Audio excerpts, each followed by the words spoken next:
How the forest to meet the sea. ചേരേണ്ടത്. ഇത് കേൾക്കുമ്പോൾ നിങ്ങൾക്ക് ചിലപ്പോൾ അത്ഭുതം ഉണ്ടാവും.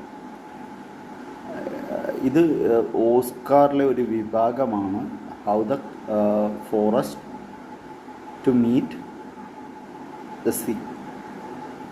പക്ഷെ സത്യത്തിൽ അത് തന്നെയാണ് മമ്മൂട്ടി എന്ന ആ മഹാനടൻ്റെ അനുഭവം.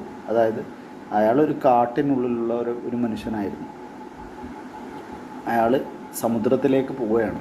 അതിനുവേണ്ടി അയാളെടുത്ത എഫേർട്ടാണ് ഈ അടുത്ത കാലങ്ങളിലായി എടുത്തുകൊണ്ടിരിക്കുന്ന എഫേർട്ടാണ് മലയാളത്തിൽ. ഇപ്പോൾ പുഴു എന്ന സിനിമ വന്നു, ബ്രഹ്മയുഗം വന്നു. എത്രയെത്ര പുതുമുഖ സംവിധായകരെ, എത്രയെത്ര പുതുമുഖ ആക്ടേഴ്സിനെ അദ്ദേഹം ഇൻട്രൊഡ്യൂസ് ചെയ്യുന്നുണ്ട്. ഞാനൊരു മോഹൻലാൽ ഫാനാണ്, എനിക്ക് ഹാർഡ് കോർ മോഹൻലാൽ ഫാനാണ്. എന്നാലും ഞാൻ പറയാതിരിക്കാൻ വയ്യ.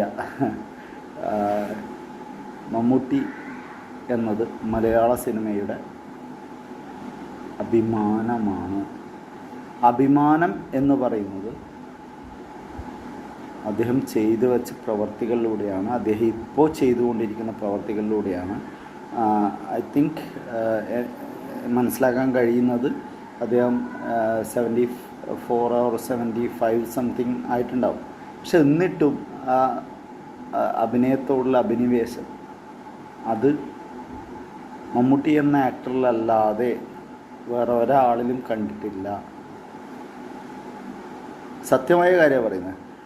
മമ്മൂട്ടി എന്ന ആക്ടർ അഭിനയിക്കാനുള്ള അഭിനിവേശത്തോടൊപ്പം തന്നെ ആൾ ചെയ്യുന്നൊരു ഒരു കുറച്ച് പ്രവർത്തനമുണ്ട്.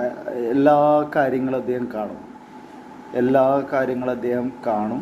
ആ കണ്ട കാര്യങ്ങൾ അദ്ദേഹം വളരെ കൃത്യമായി മനസ്സിലാക്കിയിട്ട് അദ്ദേഹം എത്ര നടന്മാരെ അവരെല്ലാം പ്രോത്സാഹിപ്പിക്കുന്നത്. നമ്മൾ പറയുന്ന